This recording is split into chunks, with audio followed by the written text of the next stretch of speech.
Hi everyone, I'm Cori Wilhelm, the Library Director at SUNY Canton's Southworth Library Learning Commons, and thanks for joining me today to discuss the student-driven space, using Student Advisory Board conversations to shape our learning environment. We're going to review lessons learned during our Advisory Board formation and tips for starting your own group on your campus. So why did we need an advisory board? We had been doing assessment for years, things like surveys and polls, and they did give us some good data, but we kept hearing things we hadn't addressed, such as the building hours, tutor availability, and things like that. We realized that we were getting minimal qualitative data from our surveys and polls, and that we needed direct student feedback. Our library learning commons consists of our library, tutoring services, and IT help desk, and we really pride ourselves in being a student-facing and student-driven space. Getting student feedback provides the students a voice in the decision-making process and gives them part ownership of the space and its resources. We can tie the assessment, both the student feedback and the data, with budget planning to make sure we're allocating our limited resources in the best way.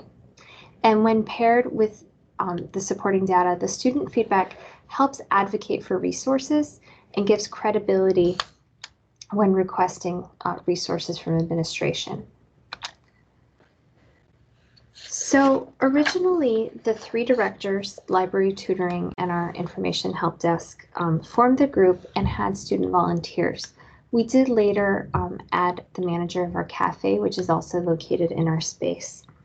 We called for volunteers in the library newsletter and on our student email listserv, and we found that we got a lot of our regular users and only a small group of the same volunteers. They still provided great feedback, but we realized that we needed a broader representation of the student body.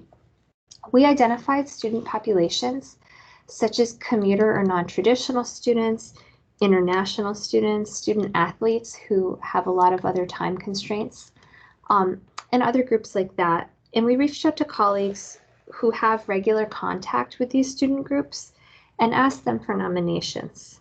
This gave us a broader and more diverse group of students, and we found out the students who were nominated by their coach or their advisor felt honored to be chosen and wanted to participate even more.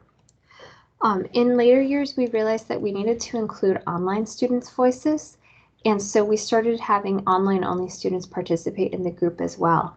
Then when COVID hit, everything shifted online, so the whole group was online. Originally, the group met in the library, and we had a list of questions for our students. In around 2016, we decided to move that meeting to the dining hall and have lunch. We let the conversation flow more organically, although we did always have guiding questions.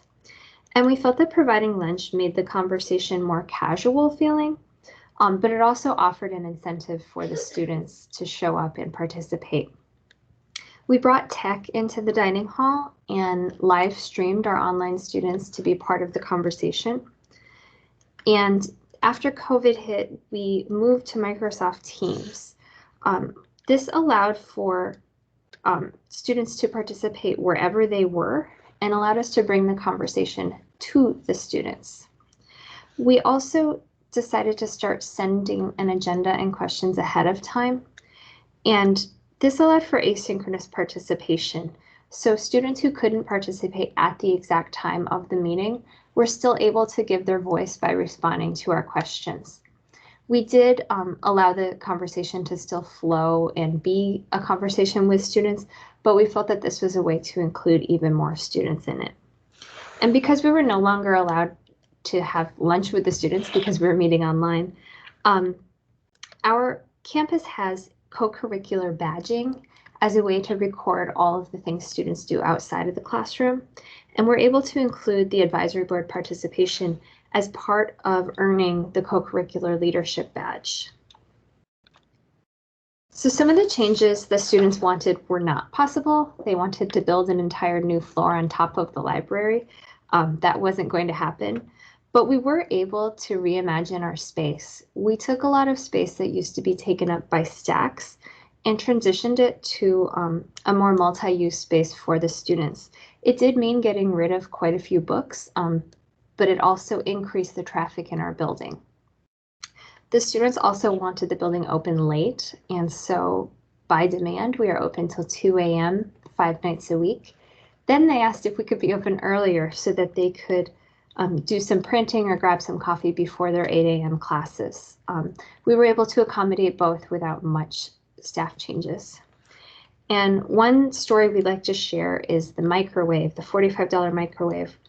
We had some commuter students in the group request that we provide a microwave for their use for staying in the space longer. A lot of them don't have meal plans and didn't want to purchase food on campus. And so we were able to get a microwave for $45. We launched the microwave with a "you asked, we listened" message to show students that their voice and opinions can impact change. And it was a really small change. It wasn't very expensive, but it was a nice tangible thing that does make a difference. We also have added things like specific software that students have requested, and we actually created a STEM tutoring lab as we heard there was quite a bit of demand, and it is definitely one of our busier tutoring labs.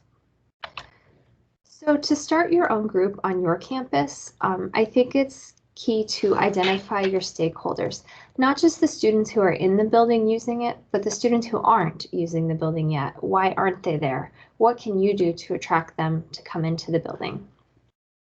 Asking for nominations from your colleagues really does give students kind of an honored feeling that they were chosen by people they respect to represent a group on the board. Try to make the group both inclusive and diverse. Always accept student volunteers, but try to branch out and reach students who may not be your typical library users.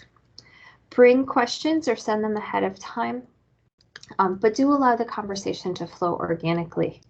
Take minutes if you could have somebody on the board be responsible for that, or if you're meeting online, record the conversation, because it really does help to go back.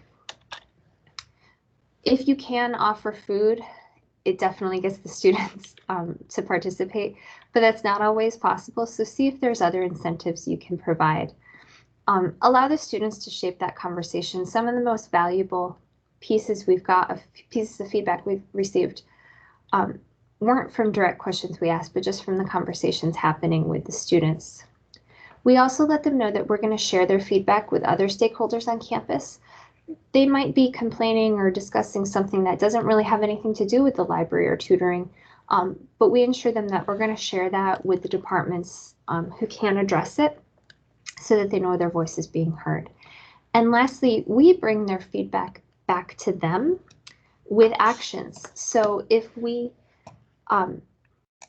hear from them in one meeting, we want to bring that back to the next meeting and tell them whether we've acted on it or what the update is so that they know we're listening.